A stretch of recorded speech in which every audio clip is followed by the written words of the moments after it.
Hi, my name is Sanju from Build to Made, and today I'm here with Ryobi to trim our hedges. Let's get started.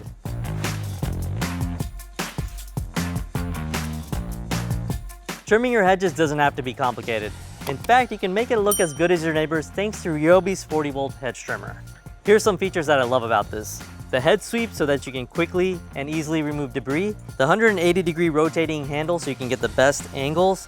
The 1.5-inch cut capacity so you can trim the toughest hedges. And powered by the Ryobi 40-volt platform, making it even better than gas.